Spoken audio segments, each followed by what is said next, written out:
In this lesson, we shall focus on geometry, Euclidean geometry, Tan-chord theorem, similarity, and proportionality. We shall solve a wide range of past exam questions and a lot more as follows. Right, so we have here in front of us a question.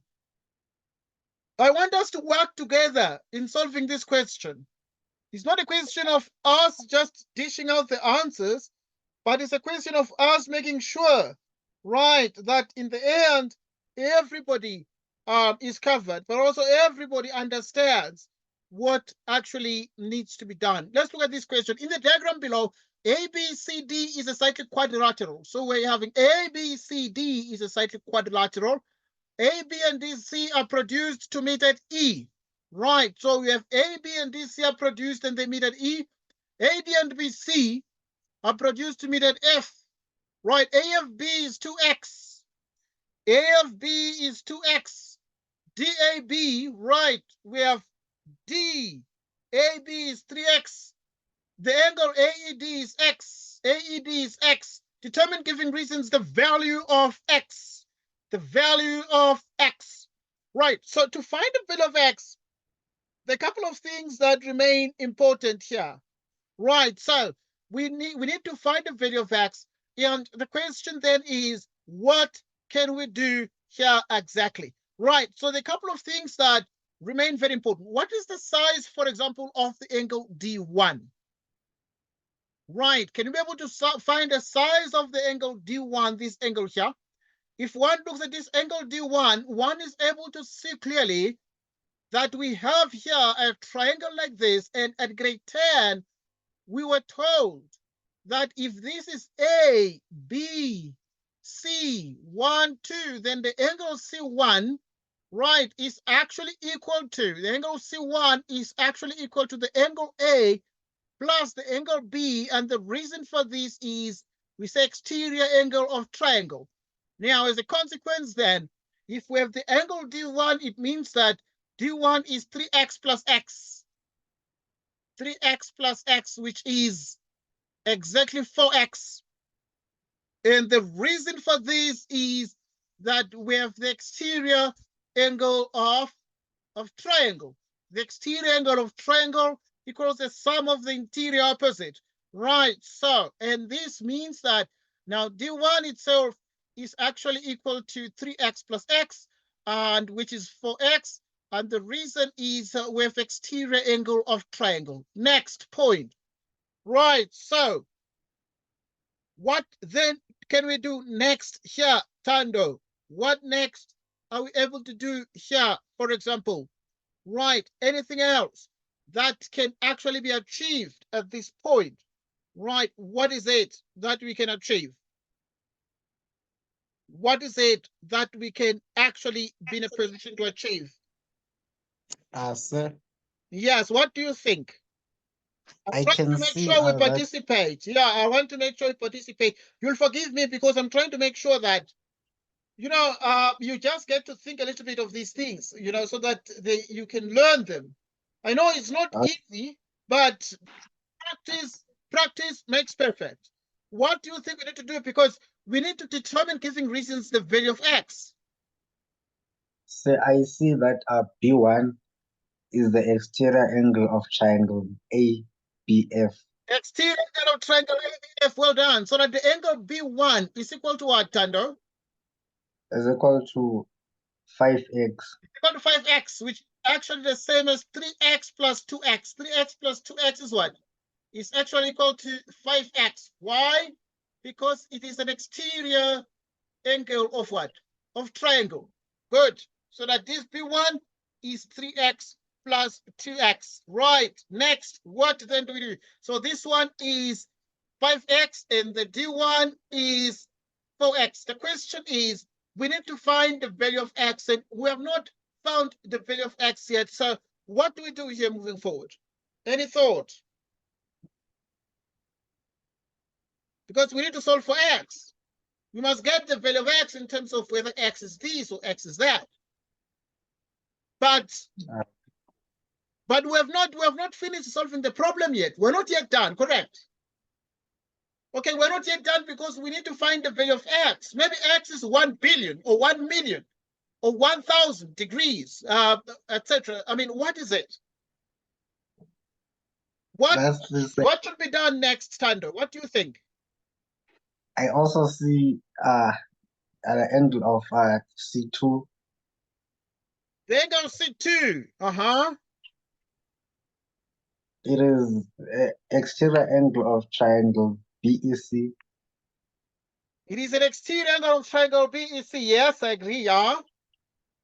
Okay, so since the opposite angles of a cyclic quad, since A is the opposite of C2. Yes, A is the opposite of C2. I agree. Yeah. Are they not supplementary, sir? They are supplementary. Well done, well done, well done, well done. Okay, there are a couple of things you can do. But something that you can do is to see that the angle D2, this one here, because you've already got that this one is 4x. I mean, you are right. You've already got that this one is 4x, and therefore the D2 must be 180 degrees because it's on a straight line. So the D2 must be 180 degrees minus 4x. Okay, because this D1 plus D2 is 180 degrees because these are adjacent angles on a straight line. So now, to get the D2, we can just say 180 minus 4x. And this means that here you are, in effect, actually dealing with angles or a straight line, angles on a straight line. So now at this point, it means that D2 is 180 degrees minus 4x. What then are we able to achieve next? Now, we are able to see, therefore, that the angle B1, right, the angle B1, for example, is equal to the angle D2. Right, so the angle B1 is equal to the angle D2. Why is this the case? What do you think, Tando? Why is B1 equal to D2? If you have something like this, yes?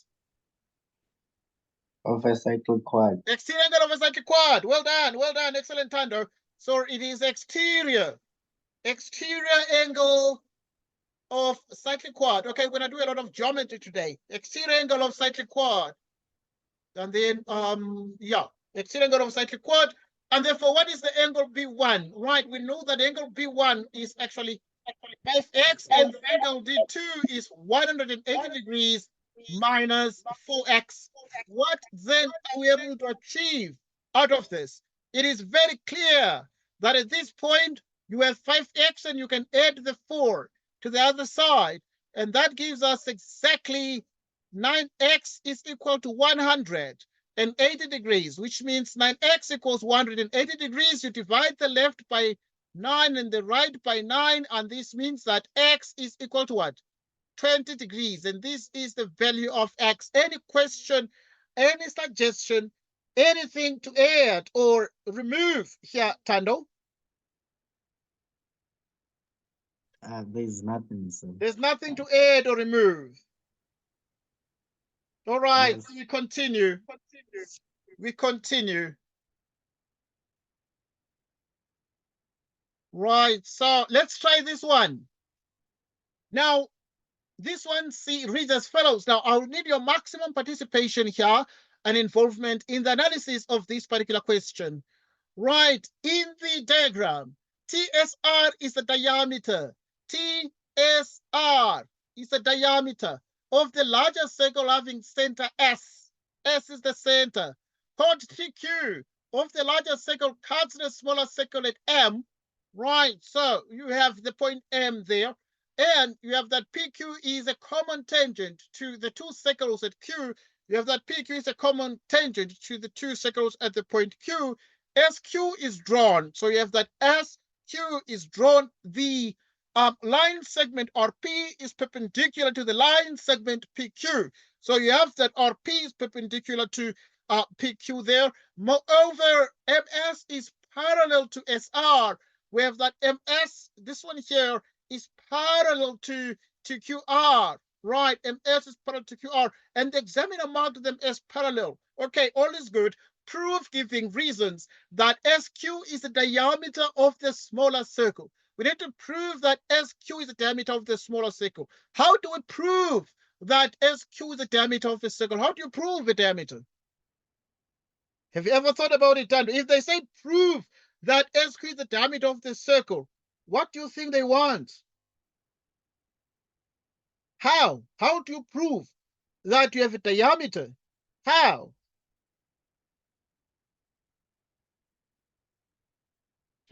Never mind that, Tando. Right, to prove that SQ is the diameter, we need to actually show that it actually subtends an angle of 90 degrees at the circumference of the circle.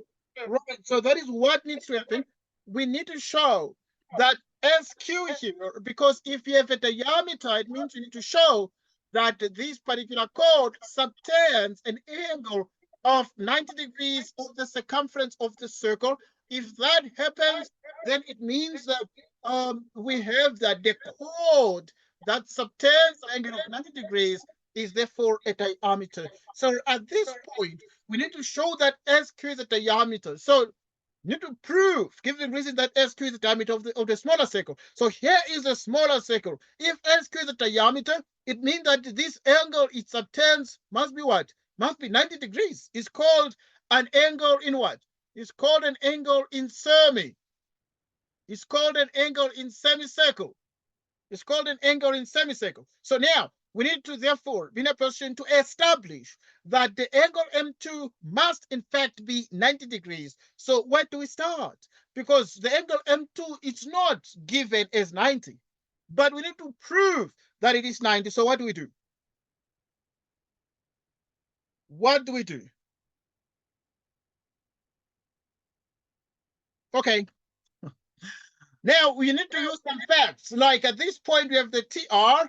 The TR is the line segment that passes through the center of the circle. Because you already know that at this point, the S here is the center of the larger circle. Okay, good. Now, we therefore need to then say, if this is a diameter TR, or the diameter TR will subtend an angle of 90 degrees at the circumference of the circle. That means the angle TQR equals 90 degrees exactly. Right, so that is exactly what we're able to achieve.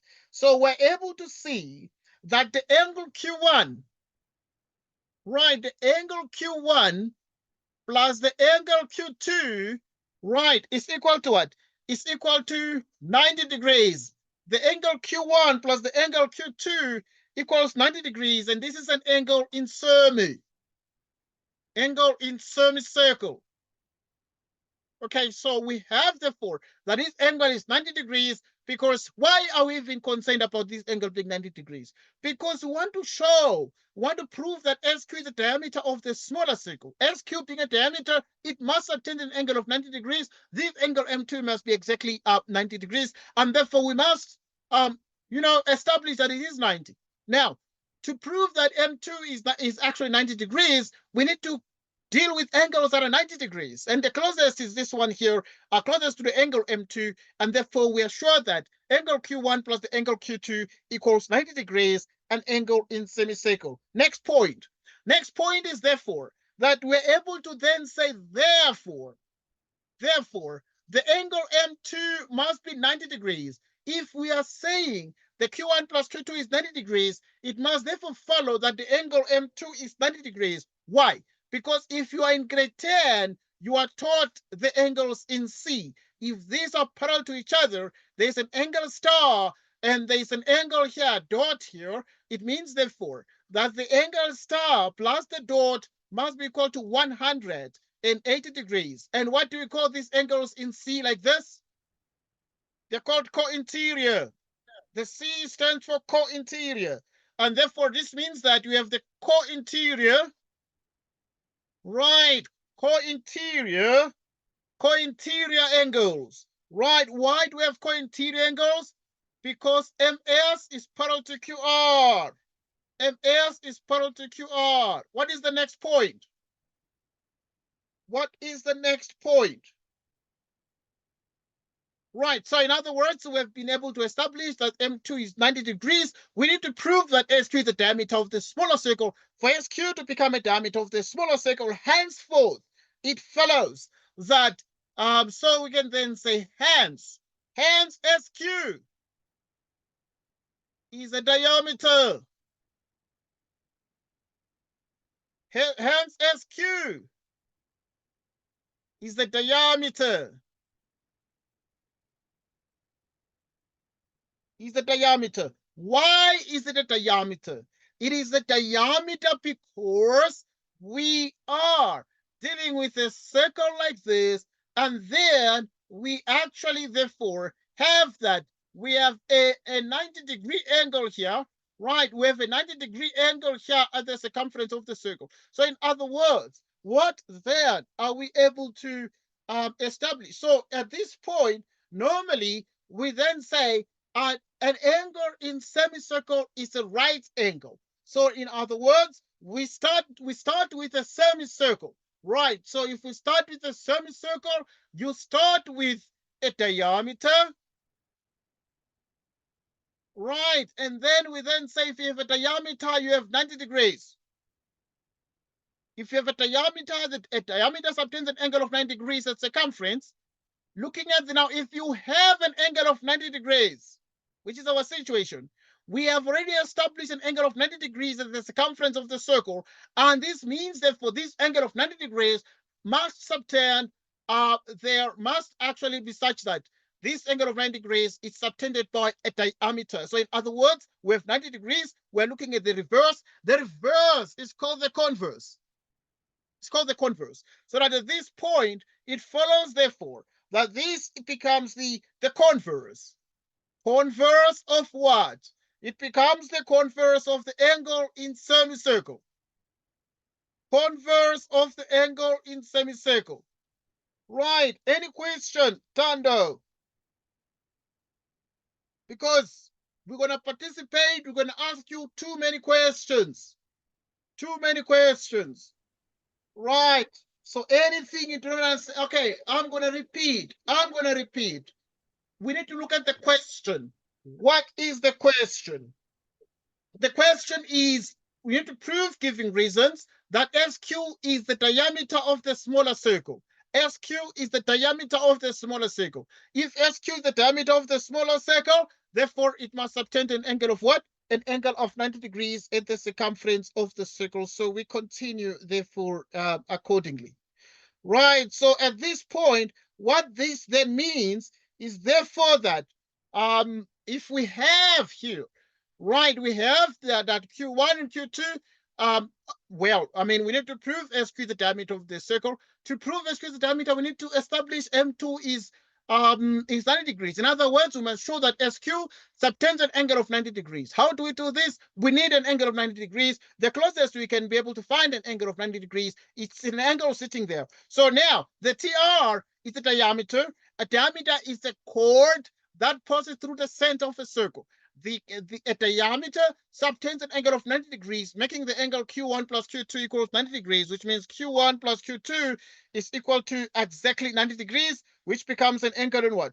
An angle in semicircle. Next, so what then are we able to achieve here? So if Q1 plus Q2 is 90 degrees, that means that angle M2 is 90 degrees, which means co-interior angles. And why do we have the co-interior angles? Because we have MS is parallel to QR. Okay, we're good.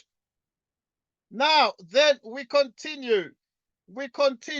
So that in the end, then, hence SQ is the diameter. Right, so why is SQ a diameter? We're able to achieve, therefore, that the line segment SQ, which is the chord SQ, is a diameter. How is it a diameter? It is the converse angle in semicircle theorem. How do we know it is the converse? Once again, in principle, the angle in semicircle theorem, right? The angle in semicircle theorem begins with a diameter, and then we have an angle of 90 degrees at the circumference of the circle, right? So we have that. So that now if you have diameter, you have an angle of 90 degrees. So that if you have an angle of 90 degrees, therefore it means that you have what? You have a diameter, right? So if you have an angle of 90 degrees, subtended by a chord, the chord must be a diameter. If you have an angle of 90 degrees, an angle of 90 degrees subtended by a chord, this chord must be a diameter. In this case, therefore, it means that hence SQ is the diameter of this circle. How is SQ a diameter? It is the diameter because it subtends an angle of 90 degrees at the circumference of the smaller circle. Okay, now we're going to do tons of questions today on geometry. The next question is interesting. Okay, I need your maximum participation. I need to make sure that you can participate in solving the geometry questions. And this is exactly what makes the difference and is what is going to make you a good student in mathematics. We have term 3, term 4 work to recap on, and this remains very, very important. In the diagram, TSR is the diameter of the larger circle. TSR is the diameter of the larger circle, right, having center S. Right, chord TQ of the larger circle cuts the smaller circle at M. Okay, you can see the M. PQ is a common tangent. Common tangent, in other words, it is a tangent to both circles there, to the two circles at Q. A tangent that remains a tangent to two or more circles is called a common tangent. Common tangent. We're good. Now, what then is the next thing? Right, the next port of call is to then say SQ is drawn. We have SQ being drawn there, and we have already discussed a lot of the things here, that this one is 90 degrees, for example, in the previous question, and that becomes 90 degrees. Right, so we have RP is perpendicular to PQ. Right, so we have that RP is perpendicular to PQ, and MS is parallel to QR. Right, you then have that MS is parallel to QR. Proof giving reasons that SQ is the diameter of the smaller circle. Proof giving reasons that SQ is the diameter of the smaller circle. Is the diameter of the smaller circle. Right, SQ is the diameter of the smaller circle, which we have already proven. The next thing is to actually now prove, giving reasons, that RT is equal to RQ squared divided by RP. Right, so to prove this one, there are a couple of things you need to take into account. What exactly do you need to take into account? Look at where RT is. Here is R, and here is T, and here is RQ, and therefore here is RP. Right, now with this mentioned, we want to therefore be in a position to prove that the RT is equal to RQ squared over RP. How do we therefore establish this result? Now, you need to decide to work in respective triangles. So we're going to tell the examiner, that means the examiner, we're going to work in triangle. We're going to work in triangle R, right? If we decide to work in triangle RTQ, or you can call it RQT, whatever the best way to refer to that triangle is at this point. So you can call it in triangle RTQ and triangle. Right, we have triangle RTQ and triangle RQP. Triangle RTQ and triangle RQP. What is the first thing that we're able to notice here? Right, we have the triangle RQP and the triangle right, RTQ. Right, so we want to prove that. To prove this one, you need to prove that you have triangles that are equiangular. You have the triangles that have equal angles. In other words, it therefore follows that the angle Q3 must be equal to the angle T. Angle Q3 equals angle T. Why is Q3 equals angle T? It's because of the Tan-chord theorem. Tan-chord theorem. Right, the reason for this is because of the Tan-chord theorem. Tan-chord theorem. Right, so yeah, this one is this one. So that now, if Q3 is T,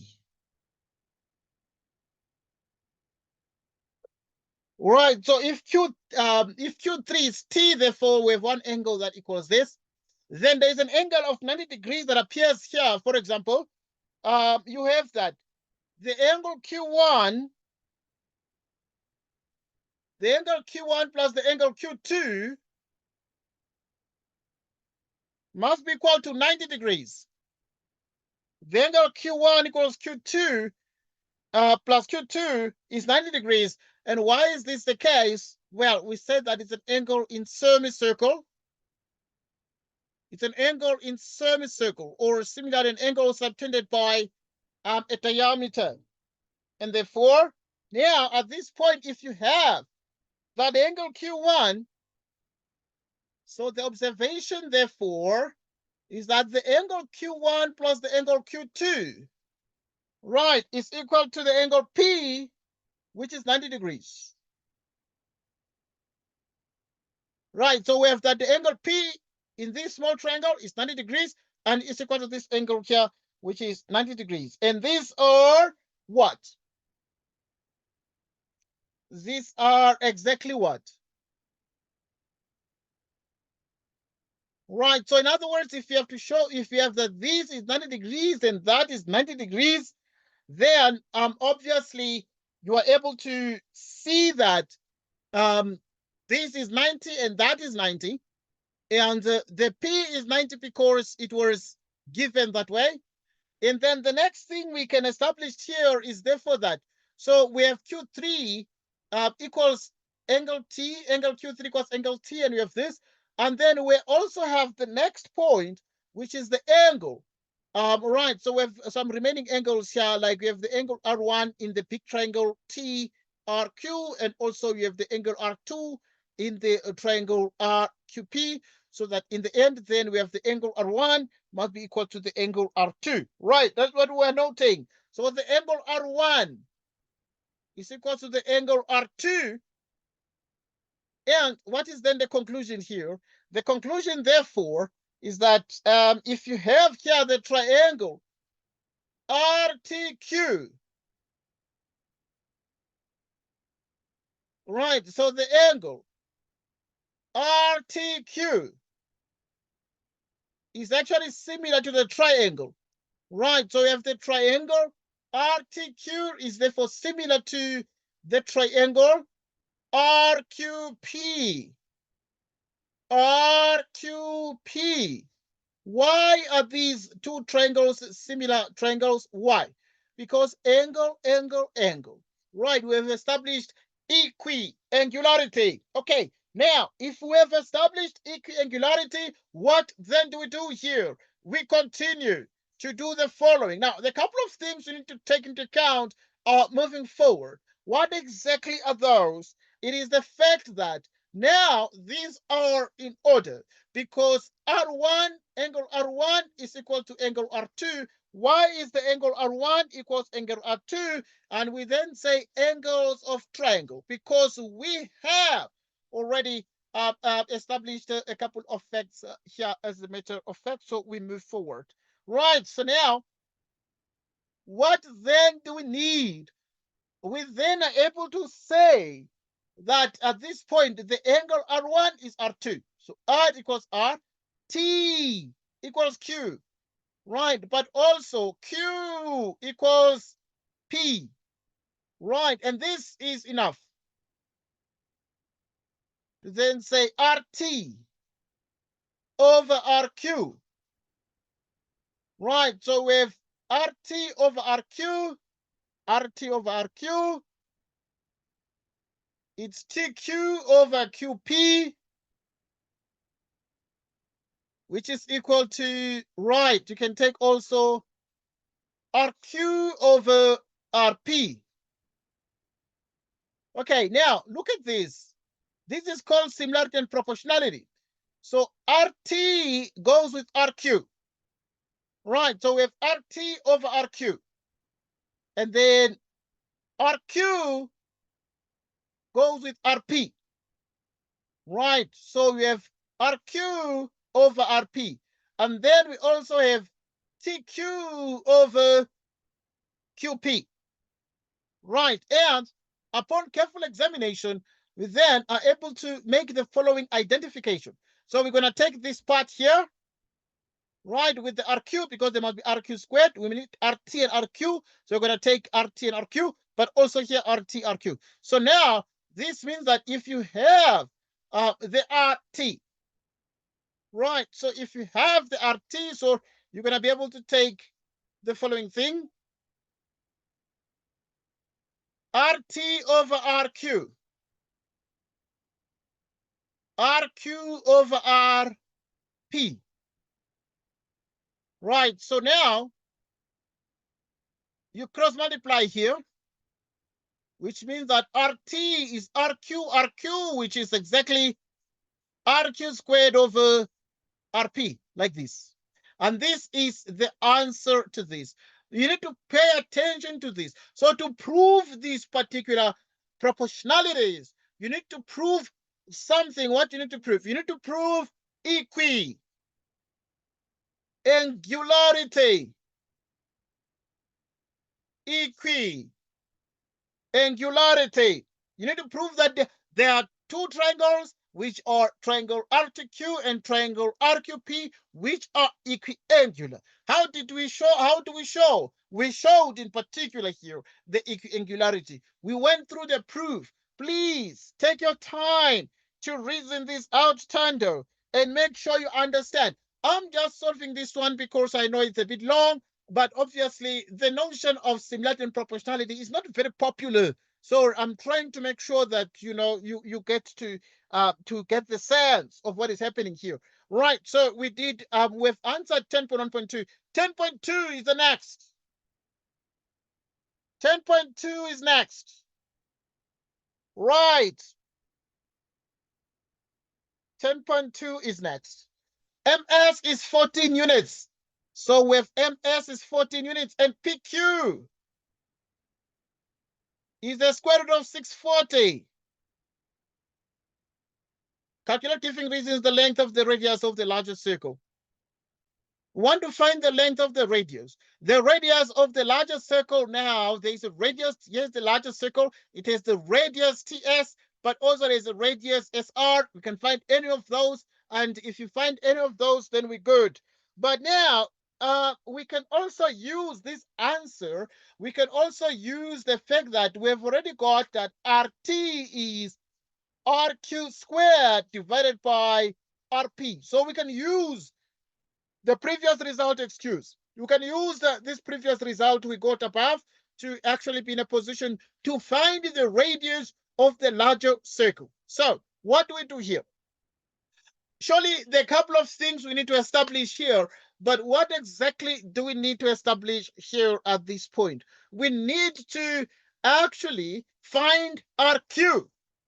RQ. If you find RQ and RP, then we can find RT, because RT is a diameter. The diameter divided by 2 gives us the radius of the larger circle, and then we shall be done. But what is RQ now? We know that this one is 14, but S is the center of the largest circle, making this one here a radius and that a radius, and radii are equal to each other. Radii of a circle are equal to each other, and we continue therefore to even solve a lot of problems here.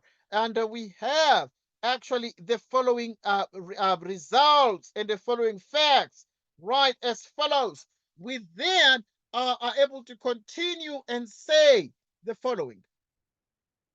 Right, so now it means that we are able to then say, QR.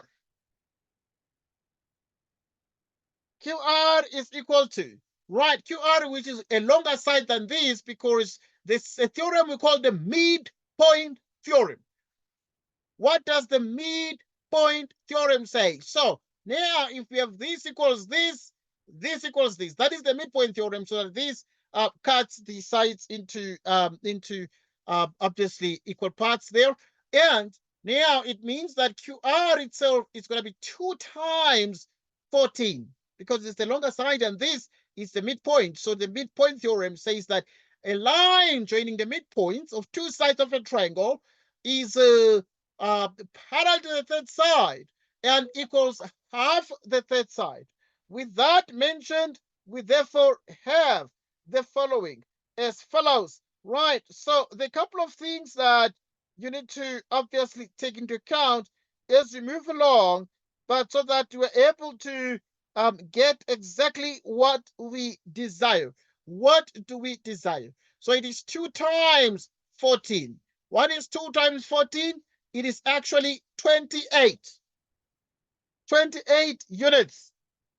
Right. And well, how come? How are we able to achieve 28 units? We're able to achieve 28 units because of the midpoint theorem. Midpoint. Midpoint theorem. How do we know the midpoint theorem? Because we know very well that midpoint says that a line segment joining the midpoints of two sides of a triangle is parallel to the third side, but this one equals half the third side. If this one is half the third side, then this one is double. Then this bottom one is double that. So if this we want the RQ, it becomes double 14. Double 14 is 28 by the midpoint theorem there. Okay, good. We actually have therefore been able to achieve 28, right? Which means that RQ is 28. Right, you can write it as RQ here. I wrote it as QR, but you can write it as RQ. Why? Because we want a perfect match, so that now we have the RQ here accordingly. We got RQ, then we want RP. Because if you have RQ and RP, then we can get RT. What is RP? Right, RP is this one here. Now we back to Pythagoras. We back to Pythagoras theorem because we have that this is the square root of 640, and this actually equals exactly 28 units. We want to find the length. So this is RQRP, so that now in the end, you have the RP. Right, so the RP squared is equal to what? So yeah, we can start as follows. We can write properly and say, Mr. Examiner, we are working in the triangle of choice. In other words, in triangle, right, RQP in triangle. RQP, here's the triangle RQP. We've just extracted it. We removed it from the diagram. And this means the square on the hypotenuse, 28 squared, is equal to exactly the RP squared plus 640 squared, which means 28 squared equals RP squared plus 640. Okay, so which means 28 squared minus 640. What is 28 squared minus 640? So 28 squared minus 640 becomes 144. Okay, if we have exactly the 144, what then are we able to achieve with the 144? So in other words, if we have that RP squared is 144, then you can take the square root on the left, but also you can take the square root on the right. And this means that whenever you have the RP, right, and it is equal to 12 units, it is equal to 12 units, like so. All right, we are in business then. And with this mentioned, we then have the following. So now, we actually have been able to establish the fact that we have here with us that RP is 12, like this. Oh, we got RP. So which means, therefore, whenever we have RT is actually RQ squared divided by RP, right? Which means RT is RQ. What is RQ? Right, which means, therefore, that RQ is 28 squared divided by RP, and RP is 12, like this. So if you use a calculator to divide 12 squared by, rather to divide 28 squared by 12 and simplify, you are able to get exactly 196 divided by 3. 196 divided by 3. And then we actually, therefore, have a radius, because this RT becomes what? RT becomes a diameter, and therefore we can be able to get the radius. What is the radius? right? The radius is half the diameter, because if RT is the diameter, we can half it. We can divide it by 2. Right, we are learning geometry here. We are practicing geometry.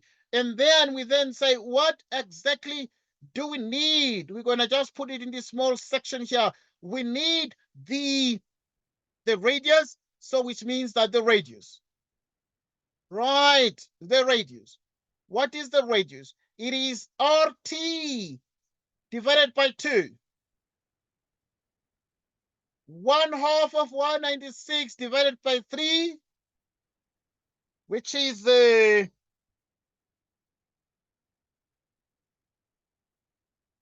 98 out of 3. 98 out of 3. Okay, so it's 98 out of 3. And 98 out of 3 is actually the answer that is required. 98 out of 3. 98 out of 3. 98 out of 3, which is half of the diameter. Because if you take a diameter and the diameter is RT, you divide it by 2, then whatever you're going to get is what? Whatever you're going to get is called the radius of the circle. Right, so it is indeed the radius, which is 98 out of 3. And 98 out of 3 is actually 98 out of 3 units. And that's exactly what we need. 98 out of 3 units. 98 out of 3 units. Right, so we've been able to get the answer. And the answer is actually 98 out of 3 units there. And obviously you can write it in many, many beautiful ways. Many beautiful ways. 98 out of 3 units. 98 out of 3 units. Any question? No question, Tando. Is everything obvious? So we've been able to solve this particular question, and we've been able to calculate with simplicity the length of the radius of the larger circle, and the radius of the larger circle, the diameter is RT. If you half it, divide by 2, right, you half the actual diameter, you half it, you multiply by 1/2, you get exactly the radius of the circle. Some of these questions will require a lot of reasoning in geometry. Right, we're going to devote time studying geometry, but not only geometry, we shall also spend time doing term 3, term 4 work on statistics, probability, and a lot more. Right, statistics, probability, and the ogives and other things. So we move on right now to the next question. Move on to the next question. Right, the next question is easy. In the diagram, MP is a diameter of the circle centered at P. We have that MP is the diameter of a circle centered at what? At O, excuse. So there is a circle with the center O. MP cuts the chord, right? You have that. MP cuts the chord. At R, at T, right? So you have the intersection point, or the point of intersection, as actually T exactly there. And we actually therefore are able to then say there is a radius and O, and chords, PR, MN, and NR. Chords, right? You have PR, you have MN, and also you have MR are drawn. The angle R1 is actually equal to 69 degrees. R1 equals 69 degrees. Determine, giving reasons, the size of the angle R2. Right. What do you think the size of the angle R2 is, Tando? What do you think the size of the angle R2 is, Tando? Any suggestion? Anything to add? Anything to remove? The size of the angle R2. What do you think the size is, Tando?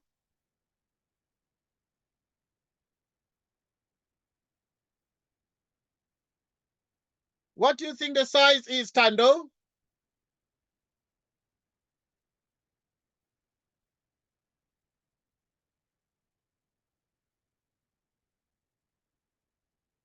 Right. So there are a couple of things you need to take into account, but it's the fact that this O is the center. A line that passes through the center is the diameter. So MP is the diameter. So if MP is the diameter, it subtends an angle of 90 degrees at the circumference of the circle. So that the angle R2 becomes exactly the entire angle of 90 degrees minus the angle R1, which is actually 69 degrees. And therefore, we're able to see that this is actually equal to 90 degrees. And why is this? It's an angle in semicircle. It's an angle in semicircle. Next point, so this one is actually equal to 21 degrees. Okay, and that is R2. So it's actually, so R2 actually equals exactly 21 degrees. Why is this the case? So we have R2 is actually equal to 21 degrees, and this is an angle in it's an angle in semicircle. It's an angle in semicircle. The next thing is to find the size of the angle O1. Right, and to find the size of the angle O1, there are a couple of things you need to take into account. What exactly do you need to take into account? So if you have a triangle like this inside the circle, the angle at center is twice the angle at circumference there, which means the angle O1 is going to be 2 times the angle R1, which is 2 times the angle of 69 degrees. So if you have something like this here, all right, you're able to see, therefore, that the angle O1 is 2 times 69 degrees.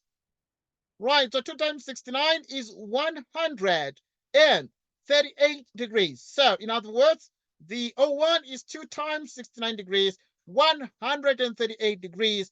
And this here is what exactly is the angle at center. Is 2 times angle at circumference.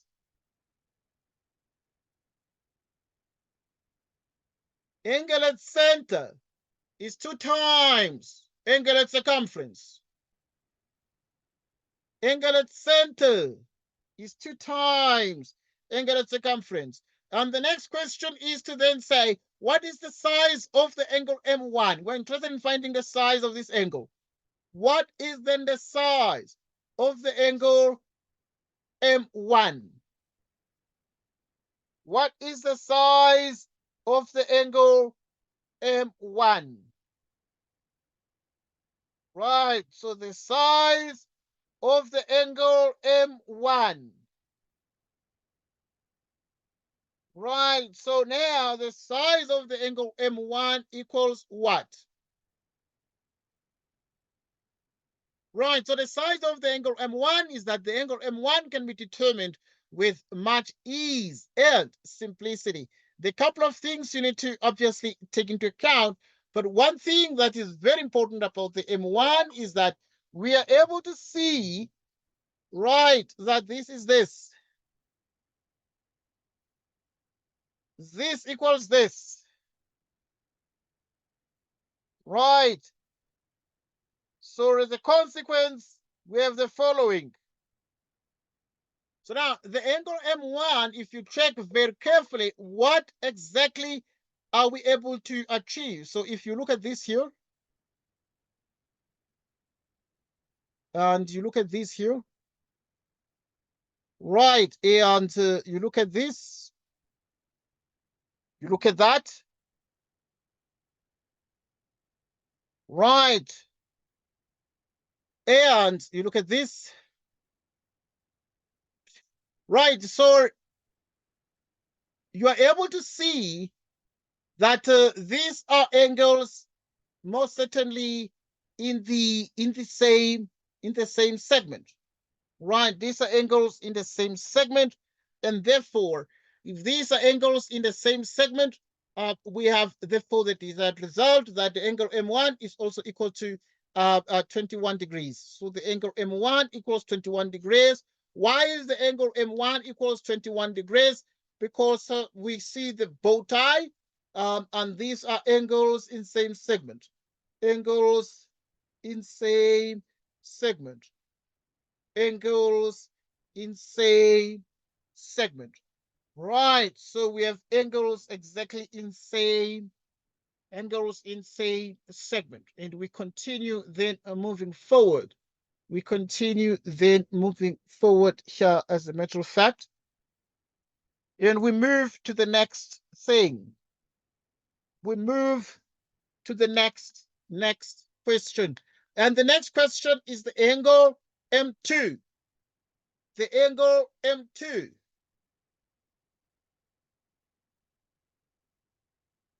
The angle M2. Right, so the angle M2 is this one.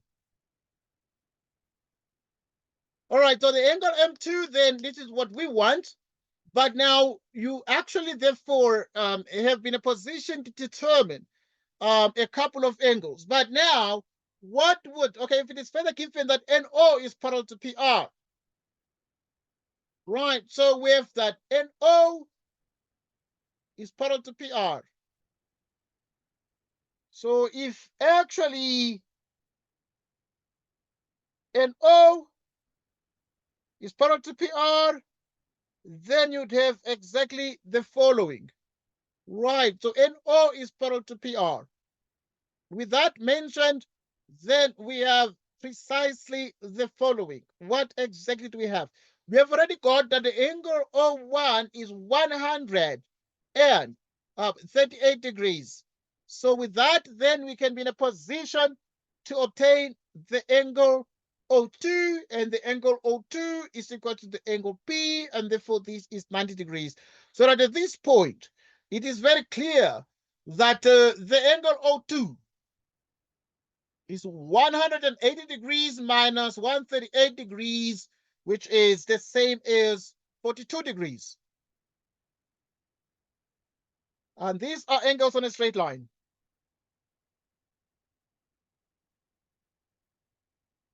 Right, and these are exactly 8.1.4 angles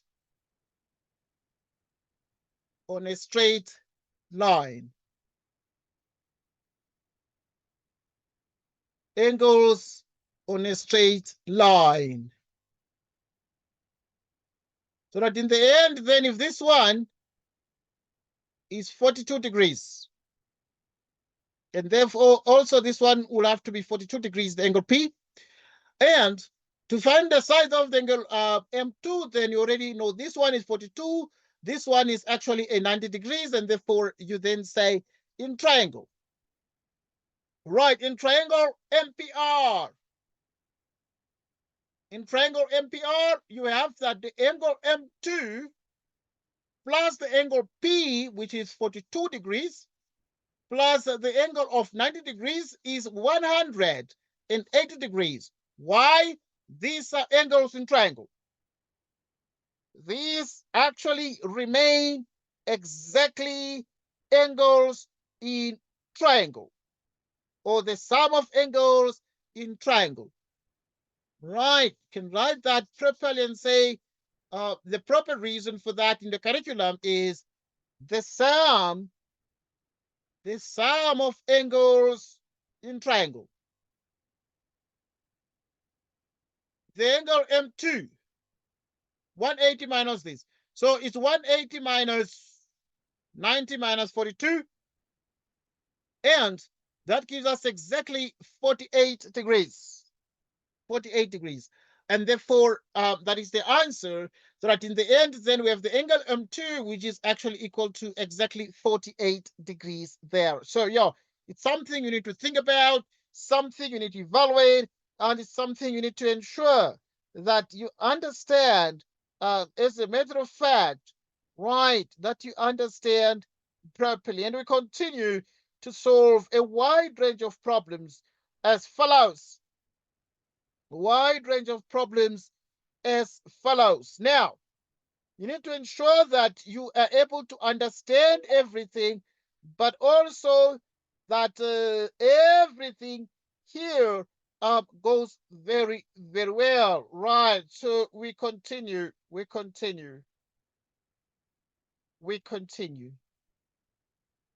Next question.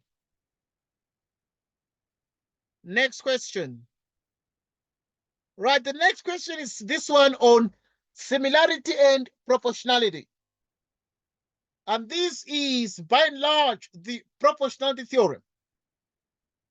If you're given a triangle like this, and this is a more general result in relation to what you call the midpoint theorem. Because now what you have here is a line segment that is parallel to one side of a triangle, then it divides the other two sides in the same proportion.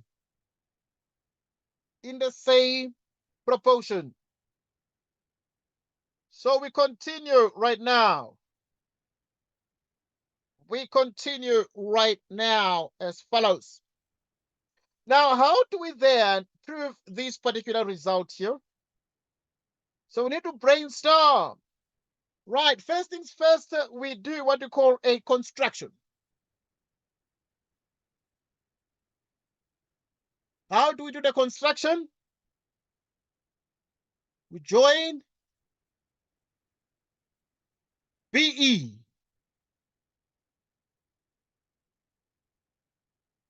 and CD and draw H1 from E perpendicular to AD and H2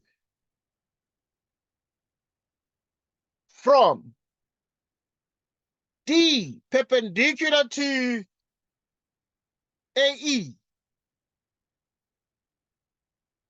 We present the proof.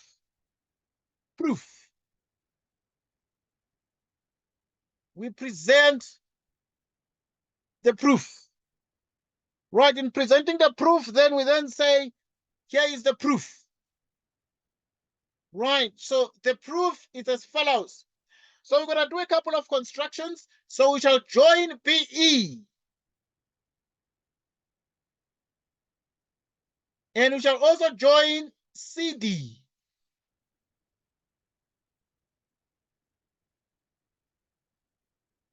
Right, so we then have here exactly these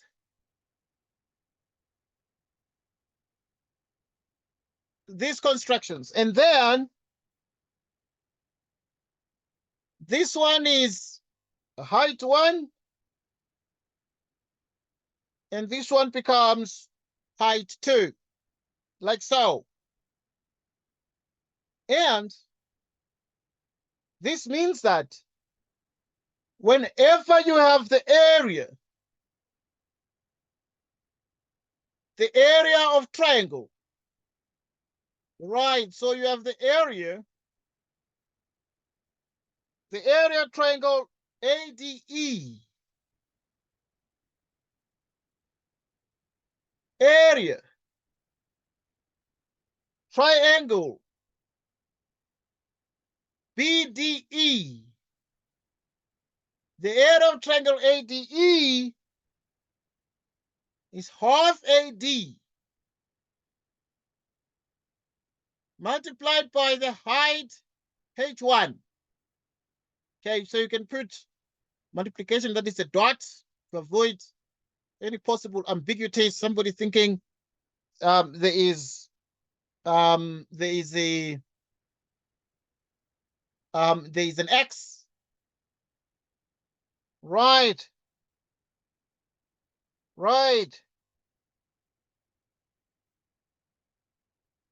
So now which is H1, half of the following.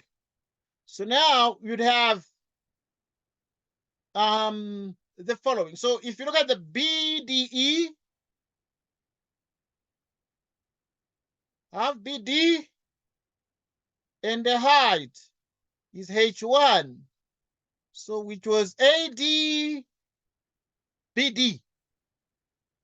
Or you can say AD and then DB. And then DB. And then you have area, triangle ADE, divided by area, triangle BEC, if you like. Triangle BEC, if you like. We can take DEC. DEC and half. Okay, now the ADE, half the base AE. The height is H2 divided by half the base, which is exactly EC, multiplied by the height here, H2. Simplifying, the half cancels and the H2 cancels, giving us exactly AE over EC. AE over EC. Moreover, we have that the area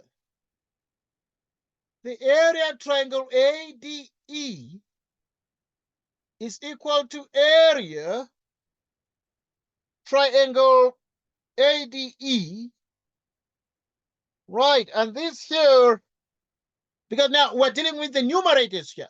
So the area triangle ADE equals the area triangle ADE. Why? Because this is common. This is common. But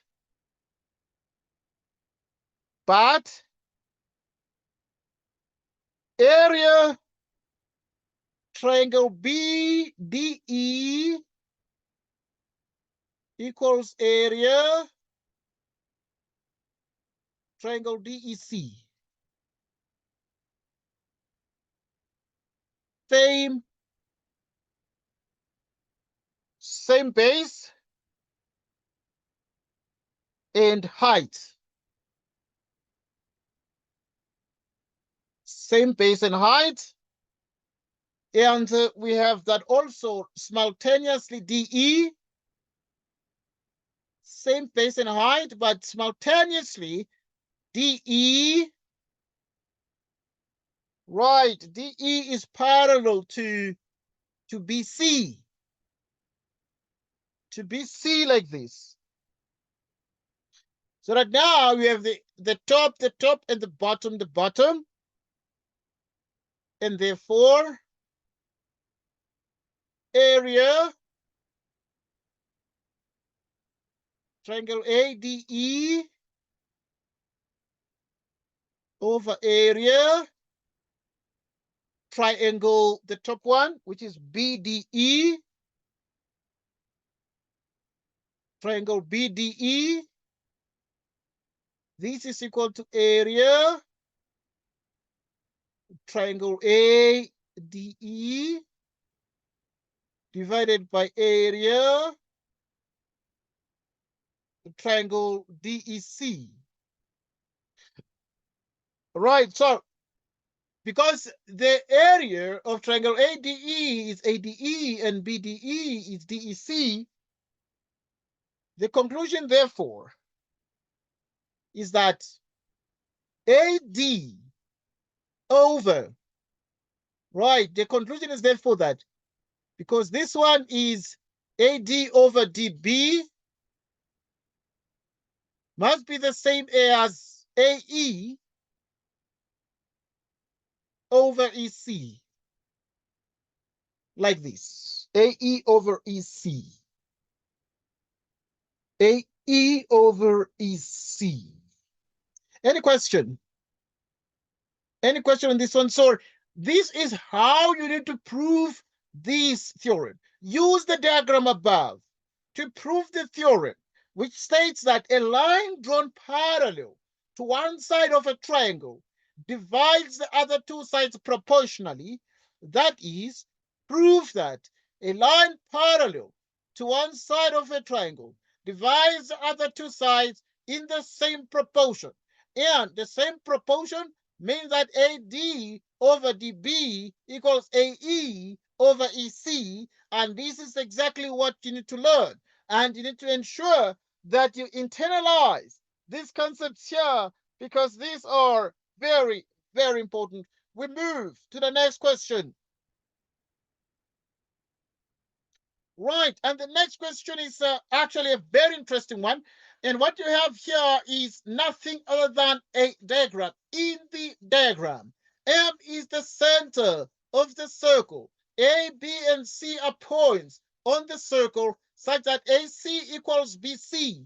Right, we have AC equals BC. PA is the tangent to the circle at A. Right, so you have that at this point, you have that PA is a tangent to the circle at A. Moreover, PQ is drawn parallel to CA. So you have that at this point, what you have is that PQ is drawn parallel to CA. So we have parallel over there. So CA is parallel to PQ. Moreover, right, and to CA, to meet BA produce that Q. They meet at Q. BC produced means PQR, means PQ at R, the R is here, is drawn. Let angle Q be X. Angle Q be X. Determine giving reasons 4 other angles, each equal to X. 4 other angles, each equal to X. So I want us to actually solve 9.2.1 in a step-by-step manner. Right, first things first. There are a couple of things that we know, because Q is X. So if you know that Q is X, but also you know that this is parallel to this, so that takes us back to grade 10. If you have this parallel to this, and this is X here, you need to be able to find the A1 here, and the A1 must also be X. In other words, it follows that the angle A1 is X. Why is the angle A1 X? Because you have the corresponding. Right, we have the corresponding angles with PQ parallel to CA. PQ parallel to CA. Corresponding angles. Right, with PQ parallel to CA. PQ parallel to CA. So yeah, this one is X. And this one is also X. This one is X and the other one is also X. Okay, right, so we have A1 is X. Next, we look for another angle that is equal to X. But it is very clear that this triangle is isosceles with this side equal to this one. So the angle B is also X. That is what we are able to state here, that the angle B is also X. Why is the angle B equal to X? Why? The angle B equals X because we have angles opposite. Angles opposite equal. Angles opposite equal sides. Right, so we have angles opposite equal sides. Okay, we need 2 more. We need 2 more angles because we've already got 2 angles each equal to X, but now we need 2 more angles each equal to X. And now we remember what we were taught when the year started about the Tan-chord Theorem. A tangent to a circle, the angle between a tangent to a circle and a chord equals the one in the alternate segment. And this means that at this point, what we have here is as follows. So this angle here is equal to that angle there, which means that the angle A2 is also x. If the angle A2 is also x, it is the Tan-chord. Tan-chord theorem.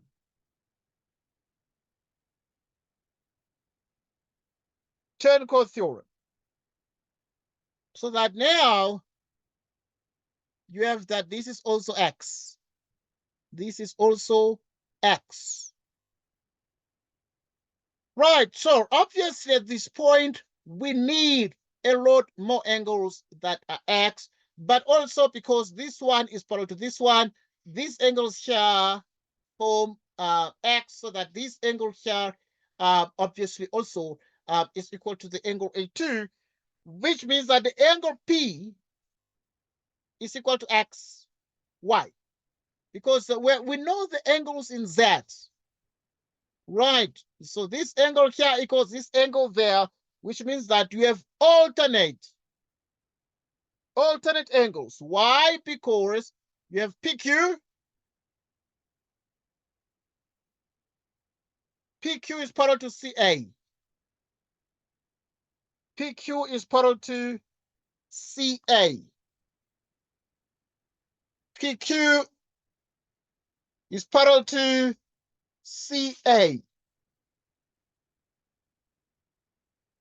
PQ is parallel to CA. PQ becomes parallel to CA. Right, so you continue. We continue. We are able to continue. Right, we continue by solving more problems. We continue by solving more and more problems. And we have the following.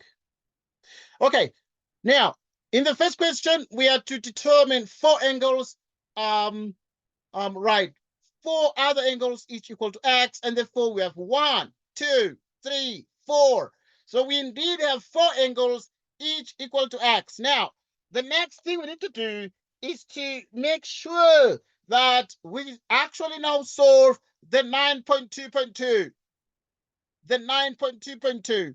And to do the 9.2.2, we need to prove that ABPR is a cyclic quadrilateral. We need to show that ABPR becomes a cyclic quadrilateral.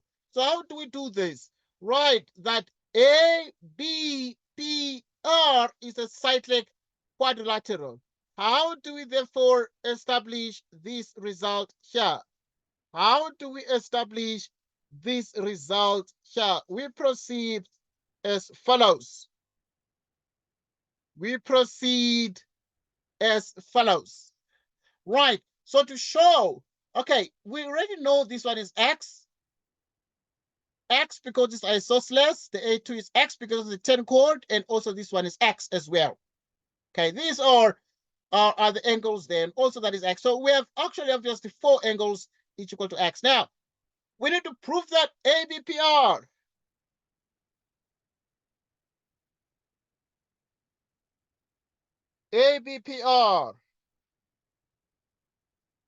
is a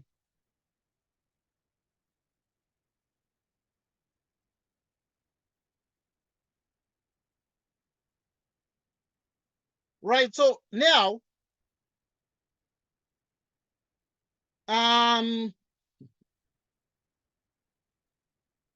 right. So to prove therefore that ABPR is a cyclic quad, ABPR is a cyclic quad. So obviously now, cyclic quad would mean that we have angles in the same segment that are equal to each other, like angles here, an angle here equals an angle there. So how do we therefore get to prove this result here in a step-by-step fashion? So it's something we need to think about, but also to ensure that we do the most we can do. So now, first things first, to actually be able to establish that, we need to ensure that the angle P The angle PB is equal to the angle P. Because the angle B is X and the angle P is X. So these angles are equal to each other, and they're both equal to X. And this has been proved in 9.2.1.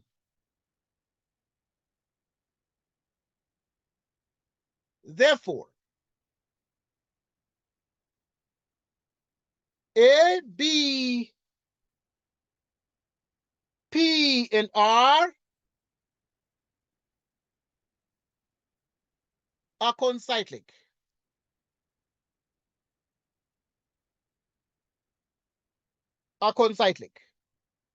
So now, because we already have that the angle B equals angle P, and therefore this means, therefore, that the four vertices A, B, P, R are concyclic. What does concyclic mean? By concyclic, we mean they lie on the circumference of a circle. They lie on the circumference of a circle. They lie on the circumference of a circle. They lie on the circumference of a circle. Therefore, because you have that these 4 points lie in the circumference of a circle, and you can therefore imagine a circle that passes through each of these points. Through each of these points here. And the conclusion, therefore, is ABPR is a cyclic quadrilateral. Is a cyclic quadrilateral. Is a cyclic quadrilateral. So now, right, becomes a cyclic quadrilateral. Why? Because the reason for this would be the converse. The converse angles in the same. Angles in the same segment. Angles in the same segment.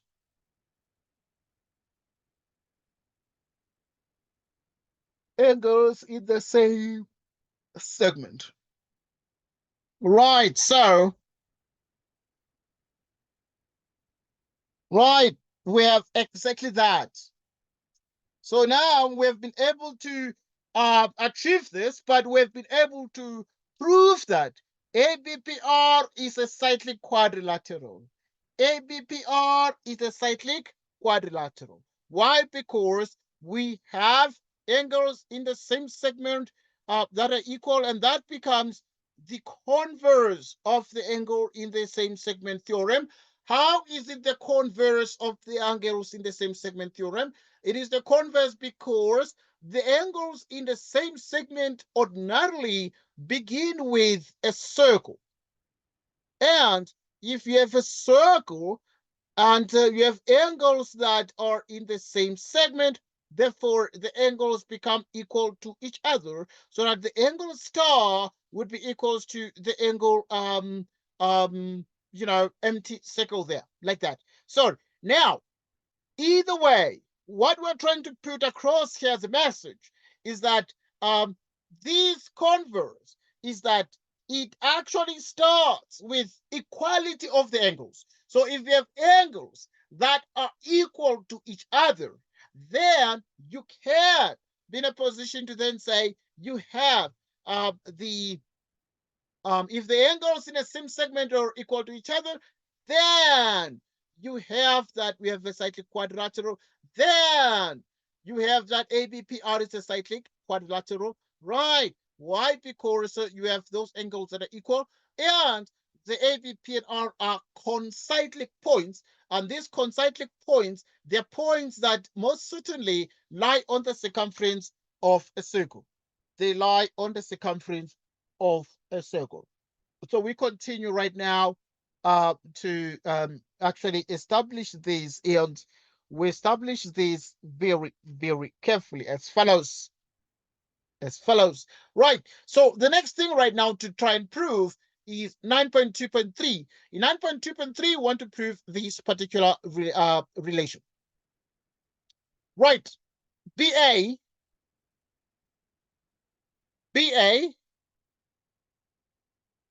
over BQ. BA over BQ is BC over QR. It's BC over QR. So now, what is evident here is the fact that in 9.2.3, there's a couple of ways to prove this. It is that BA over BQ, BA over BQ, BC over BR. Okay, let's look at this. Because you already have that this is parallel to that, so you use the proportionality theorem. What does the proportionality theorem, which is the generalization, is more general than the midpoint theorem. So now, if you have that this is parallel to this, then it means BA over BQ is BC over BR. Proportionality theorem. Proportionality theorem. Right, proportionality theorem. Why? Because AC is parallel to what? AC is parallel to QP. Proportionality theorem because AC is parallel to QP. AC is parallel to QP. AC is parallel to QP. But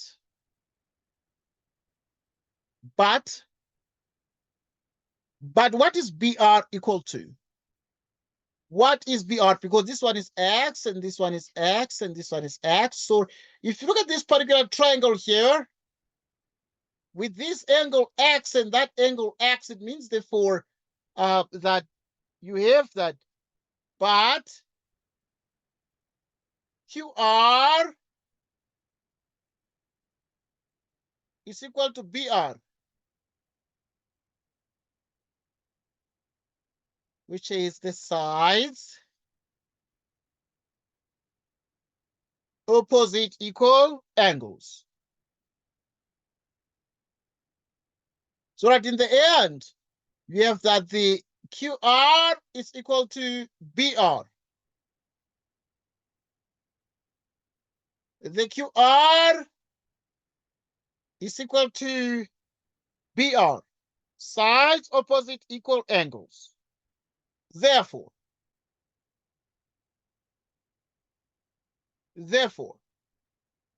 BA, so we've seen that the BR is equal to QR. Therefore, BA over BQ is equal to BC over the QR, like this. So now, this is actually the way to prove this one. This is the way to actually establish. So now, from the fact that this line is parallel to this line, it means we can use what we call the proportionality theorem. The proportionality theorem asserts, therefore, that if you have that this line is parallel to one side of a triangle, then it divides the other two sides of the triangle in the same proportion, so that you have exactly BA over BQ is equal to BC over BR, but we know that the QR, right? We know that the QR is actually equal to BR. QR equals BR because this angle is X and that is X, and this triangle becomes isosceles.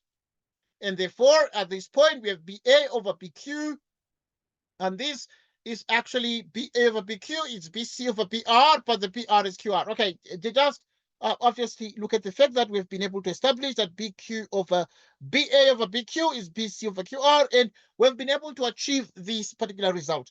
But again, I need to reinforce the fact that now proving these things here requires us to be very, very vigilant. To be very, very vigilant in the way we establish these results. So there is a way of proving these. Now, to prove these kind of relations, which are proportions, you need to always actually establish one thing. You need to establish one thing. You need to establish the fact that you have triangles that are equiangular. You need to establish equiangularity. Having the BA and having the BQ, BA, BQ, having the BC, but also having the QR suggests the two triangles. In triangle BAC and triangle. Right, so we can deal with the triangle BAC.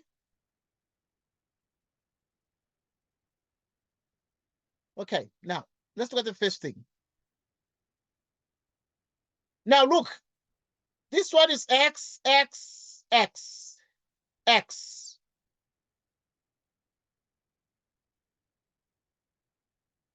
Okay.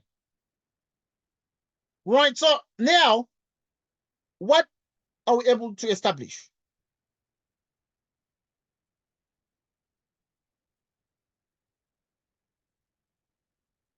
Right, so now a couple of things therefore, if you look at the triangle BAC, you actually can be able to realize that the angle A1 equals X. The angle A1 equals X.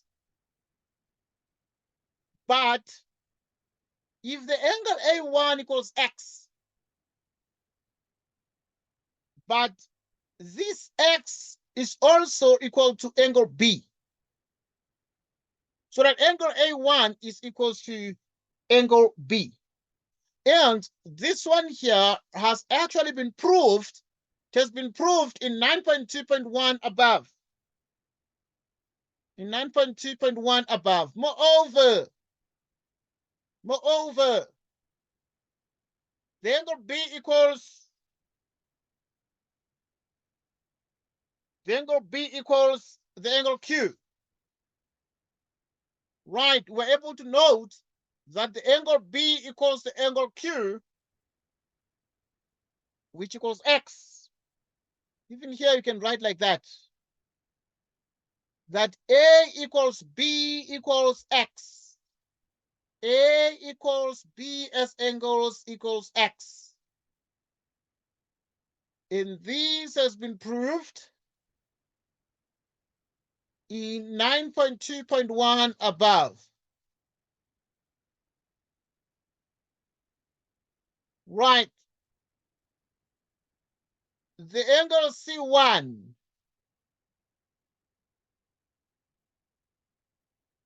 right, so you're able to see therefore that the angle C1, you can see it as 180 degrees minus 2x because you have these angles here, the angles in a triangle. Right, and if these are angles in a triangle, then what you're able to establish is therefore that the third angle is 180 degrees minus x and x. Right, so we're going to write here 180 degrees minus 2x. So we have 180 degrees minus double x. So what exactly is the meaning of this? This means that from this point onwards, we're able to see that the angle C1 is actually equal to, which is 180 degrees minus 2x, is actually equal to this angle there.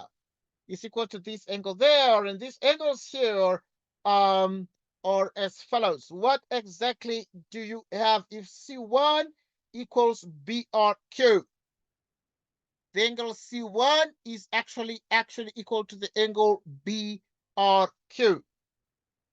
Right, so you can say therefore that the angle C1 is equal to 180 degrees minus double x. Why is this the case? The sum of angles Sum of angles of triangle. Therefore, the angle C1 is equal to the angle BRQ. Right, so the angle C1 equals the angle BRQ, and these are angles in F. If this is parallel to this, therefore, this angle must be equal to this angle, which means that the angle C1 is BRQ, and the BRQ, so in other words, this one is also 180 degrees minus double X. So right now, the BRQ is also 180 minus 2X, and this is 180 minus 2X. Right, which means, therefore, this is 180 degrees minus 2X. And as a consequence, why is this the case? These are corresponding. Right, these are corresponding angles. Why do we say corresponding angles? We are saying corresponding angles because we have parallel lines. What are the parallel lines? We have that at this point, it is very, very clear, for instance, that our CA is actually parallel to PQ, like so. Now, if this is 180 minus 2X and that is 180 minus 2X, we're good.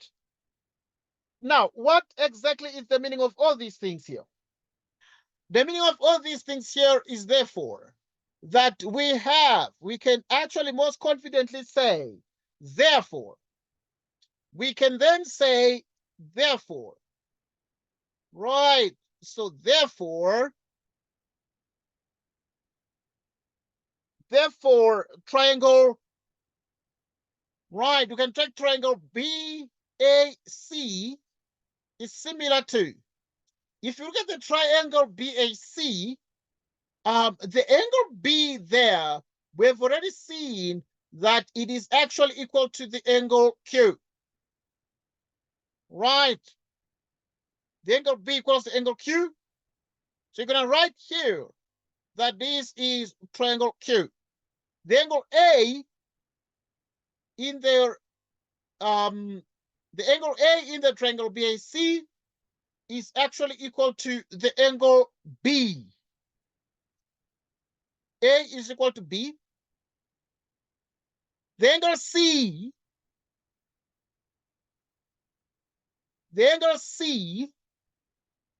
right, in this triangle here is equal to the angle R. Okay, pay attention. Pay attention, which is QBR.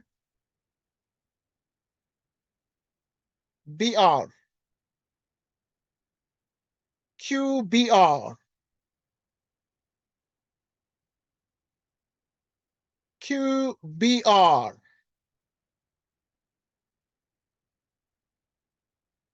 So that in the end, we have the following. Okay. Okay. We have angle, angle, angle. Okay, so this triangle is similar to this particular triangle here. It's similar to this particular triangle there. Okay. Now, with this mentioned, what can we extract out of this? What can we deduce?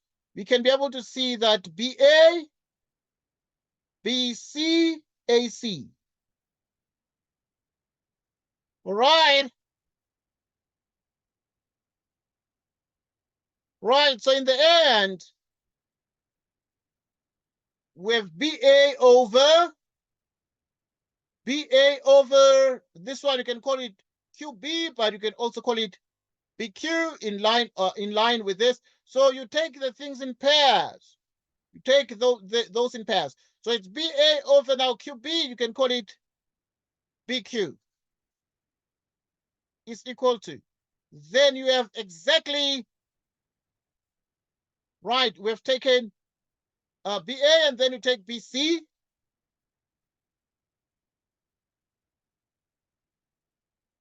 You take BC over QR.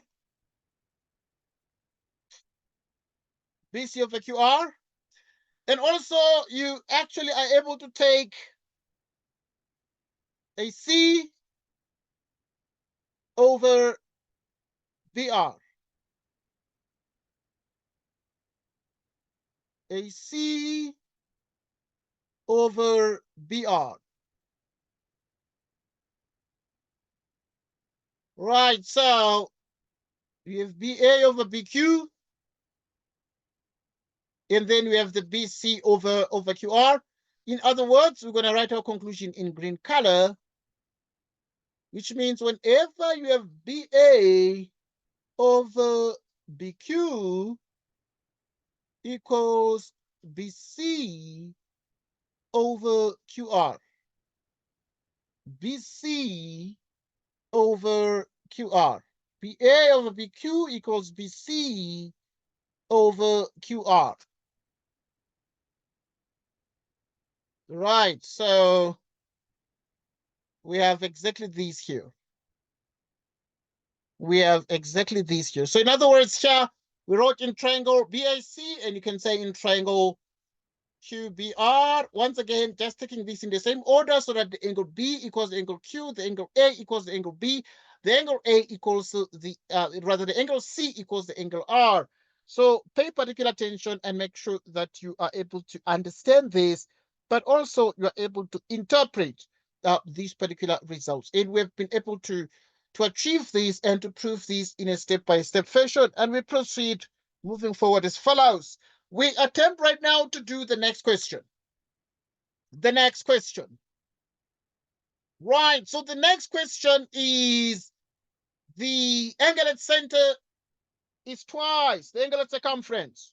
We note that the angle at center is 2 times the angle at the circumference of a circle, and we attempt to actually prove this particular result, and we most certainly prove it as follows. Now, the couple of things, therefore, that remain very pivotal in the way we actually establish this particular proof, but also in the way we are able to prove a lot of these results. So let us focus on this one and attempt to prove this particular theorem step by step. So we have exactly this here. What do we do first? How do we prove that the angle top, the angle TOP, is actually 2 times the angle TKP?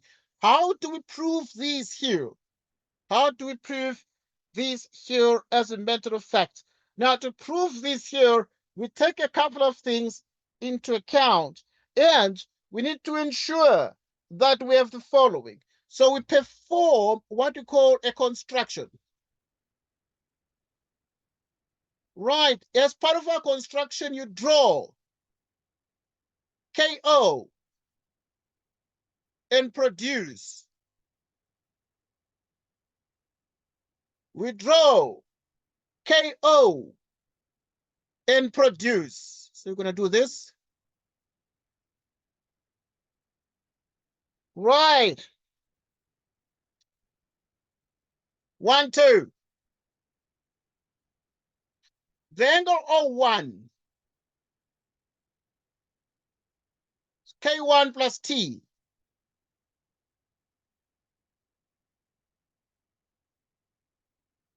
Exterior angle of triangle. But K1 equals T, which are angles opposite, equal sides, angles opposite equal sides. Right, so K1 is T. Okay, K1 is T because this equals this. Because these are radii, these. So K1 equals T, but also you're able to see okay, let's first look at this. So that angle O1 is equal to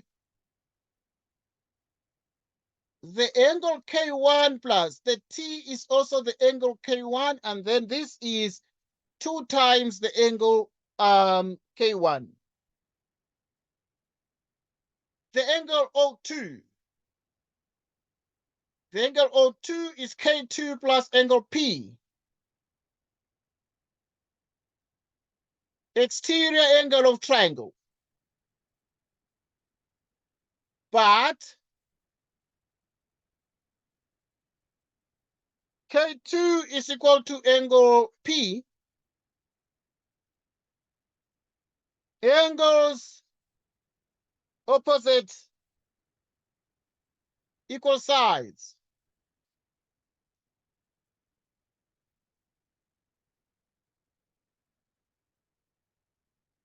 So O2 is equal to angle K2 plus the P is also K2, which is 2 angle K2. Okay. So now, as a consequence, we're able to achieve the following. Okay, so we can write it here.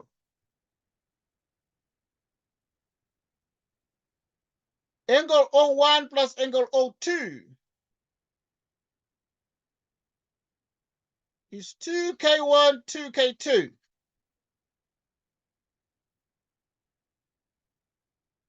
2K1, 2K2, which is 2 into K1 plus K2.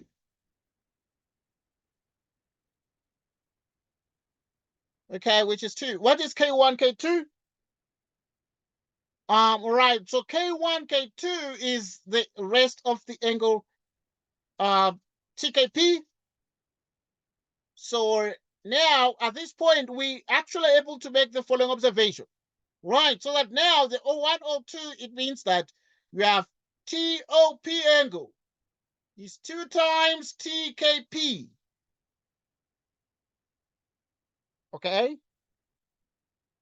And we have been able to show that angle top, angle TOP is equal to 2 times angle TKP. And therefore, we have been able to prove this result. We have established this particular result. We've established this result.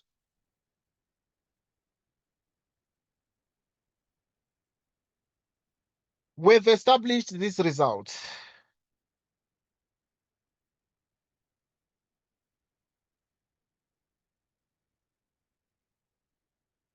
Right, we've established this result. Right, so now this theorem states, therefore, that the angle at center is 2 times the angle at circumference. And this is exactly this result. Angle at center is 2 times the angle at circumference. And we need to be in a position to make sure that we understand this particular result as we move forward.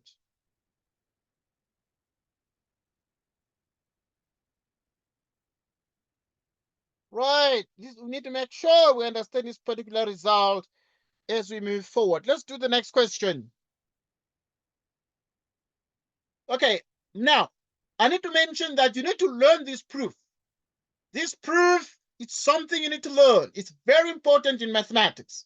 Angle at center is 2 times angle at circumference, because the angle TOP is an angle at center, is 2 times the angle at the circumference, which is TKP. So this theorem is very, very important. We can't emphasize enough how important this theorem is. We move to the next point.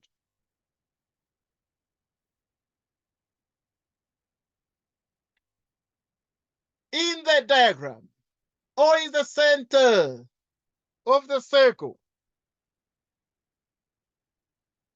or is the center of the circle, angle O1 is 4x plus 100 degrees, x plus 34 degrees. Right, so you have exactly this. Now, if this is the case, you need to calculate, giving reasons, the size of x. the size of x. So first things first, we note that the angle O1 is twice the angle A. And the reason for this is that we have the angle at center is 2 times angle at circumference. We have angle at center equals 2 times angle at circumference.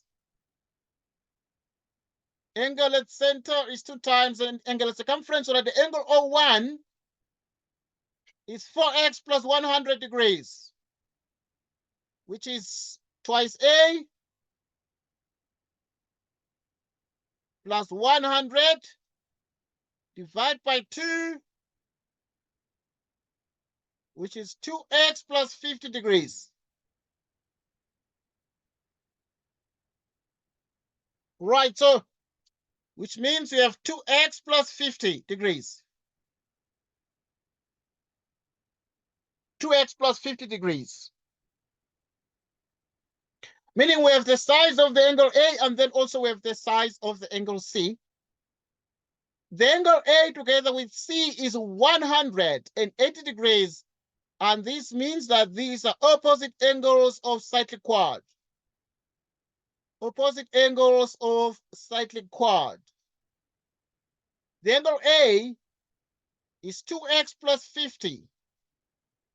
The angle C is x plus 34, which is 180 degrees. Now, 2x plus x gives us exactly 3x.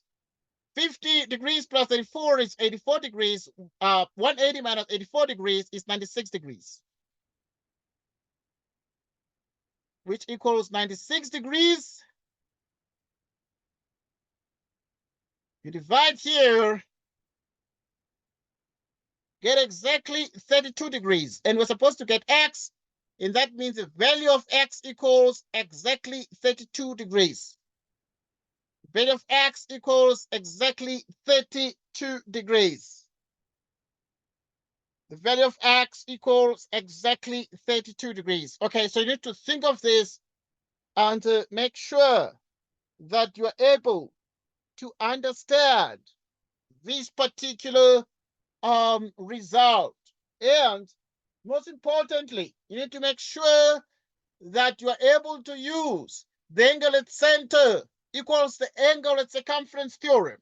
We were able to see that the angle at center, the angle O1, is 2 times the angle A, and therefore the angle A and the angle C remain extreme opposites. They actually are the opposite angles of a cyclic quad, right? And therefore these opposite angles of a cyclic quad, they do a given job, but they are supplementary angles, meaning the summation is actually equal to 180 degrees. And we move to the next point.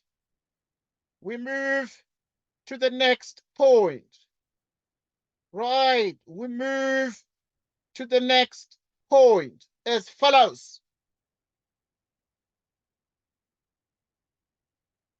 Right, the next question is as follows. Now, in the diagram, O is the center of the larger circle.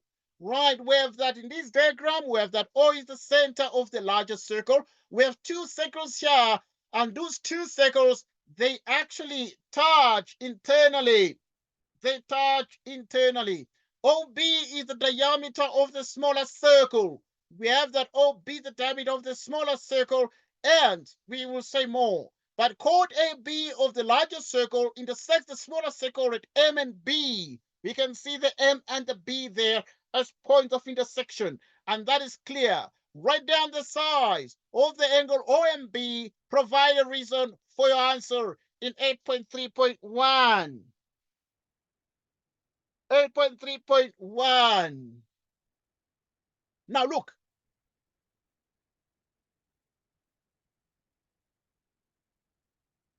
The angle OMB is equal to 90 degrees. Okay, so this one is an angle in semicircle.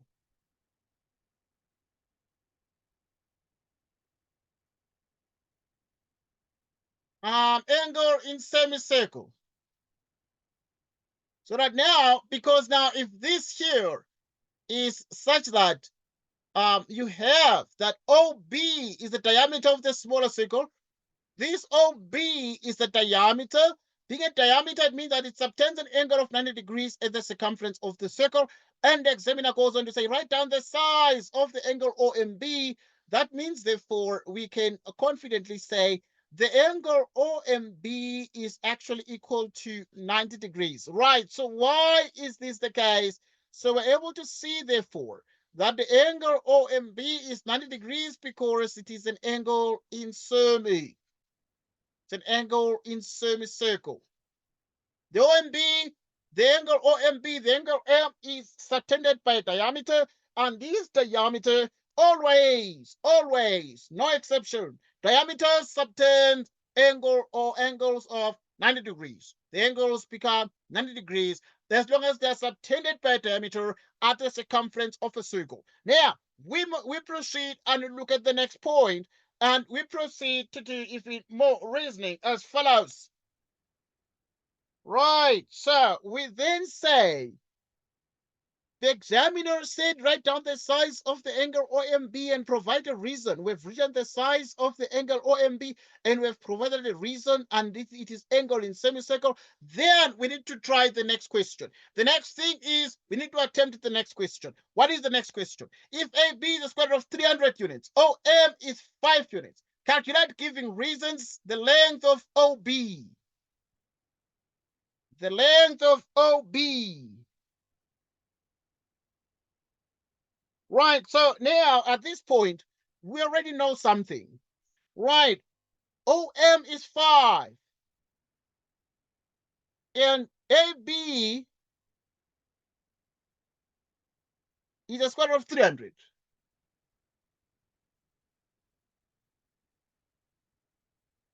Okay, so now we want to first, for us to be able to calculate OB, we must first find MB.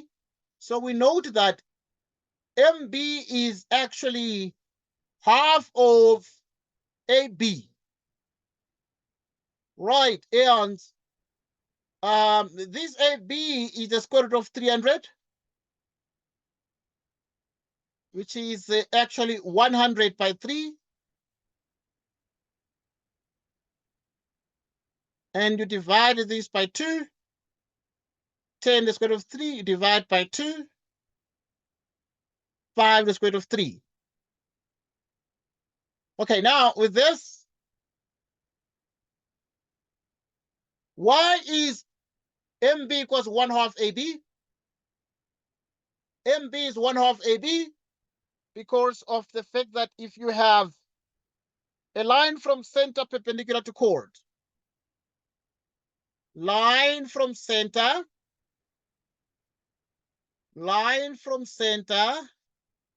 perpendicular to chord, line from center perpendicular to what? To chord. I mean, the conclusion here is that the MB is 5 the square root of 3, like this. Right, so in the place of MB, we have 5 the square root of 3. We have 5 the square root of 3. 5 the square root of 3. Now we want to find OB. OB squared. OB squared. OM squared. MB squared. Pythagoras. Pythagoras. So right now, if you have OB squared, OM, MB is 5 the square root of 3. You square this. What is 5 squared? 25. 25 by 3, 75. 100.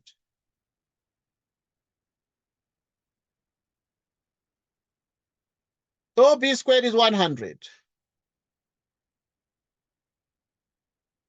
Which means OB, the square root of 100 is what? It's 10. units. So one to obviously determine the actual length, one to determine the actual length of OB, and we actually are very sure, therefore, that the length of OB is actually exactly 10 units. It's exactly 10 units. 10 units. That is the length of OB. What is your homework? We proceed to give you a homework. But what then is your homework? Your homework is as follows. Here's your homework. You don't need to write it down because it's going to be part of the video recording, and then you'll be in a position to sort of do the homework during your own leisure during the course of the week. You don't need to do the homework right now, but yeah, you're at liberty. We have the freedom to do it during the course of the week. So yeah, in the diagram, we have that ABCD is a parallelogram. So you have ABCD is a parallelogram with AB 14. So AB is 14 units. AD produced to E.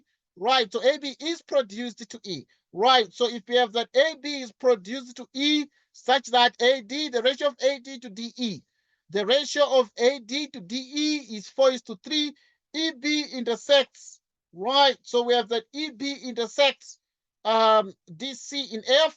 EB is 21 units, right? So you have that exactly EB is 21 units. So in other words, this is E and that is B is 21 units. 9.1, calculate with reasons the length of FB. Right, so you need to calculate with reasons the length of FB, like Facebook. Right, FB, you need to find the length of that. The next 9.2, prove with reasons that the triangle EDF, right, the triangle EDF is similar to the triangle EAB. So now you need to prove that EDF is similar to the triangle EAB. Right, similarity is proven using equiangularity. So if two triangles are similar, then the corresponding sides are in the same proportion, right? And therefore, obviously, we have similar triangles there. In 9.3, you need to calculate with reasons the length of FC, like football cap. So you need to calculate the length, right? The length of FC. So we're dealing with the football cap. So if you calculate, therefore, the length of FC football cap, right? You can need to find the distance here. So this would be obviously your homework, and you need to make sure that you practice and you try this particular homework because it is very, very important. Then also you have the following homework. Right, the following homework is as follows. In the diagram, you have tangents and the cyclic quads and other things. This is a very nice result for the grade 11 kids, but also the kids who study geometry in general. Right, in the diagram, PQRS is a cyclic quadrilateral. Right, so you have PQRS is a cyclic quadrilateral. Here is P, here is Q, here is R, and there is S. PQ equals PR. We have that PQ equals PR, right? So if you have PQ like this equals PR, the tangents to the circle through P and R meet QS produced at A. You can see A there.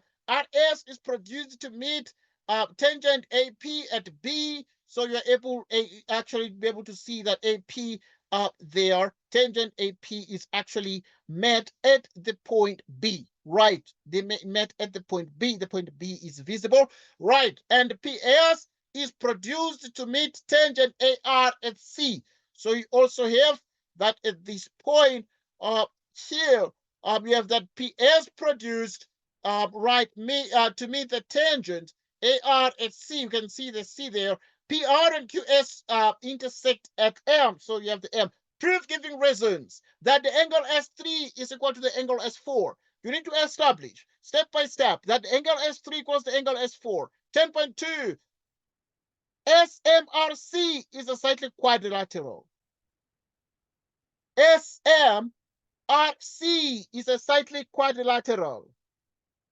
SMRC is a cyclic quadrilateral. Right. SMRC is a cyclic quadrilateral. RP is a tangent.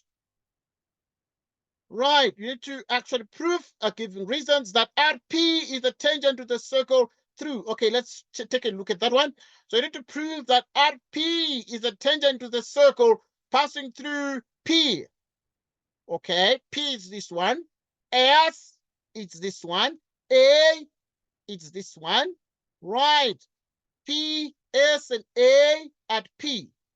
P, S, and A at P. So you need to prove that RP, indeed here, RP is the tangent at the point P here. So now there's a circle that's going to pass through P, S, and A. So you need to actually try this particular uh, question. This is your home activity. So you try this home activity so that it can make it different. We have the tangents and other things, which I'll spend some time to prove this one as well in our next gathering so that we can be so good, right? Any question, Tando? Any remark, comment, anything to ask, add, or remove?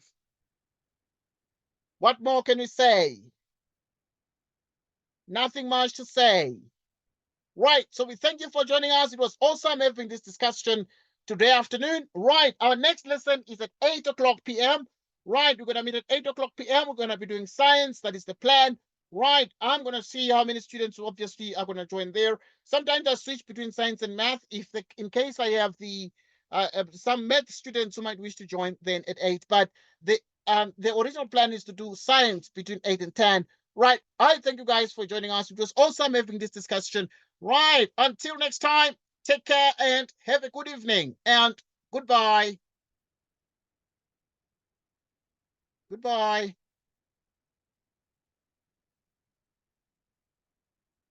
Goodbye.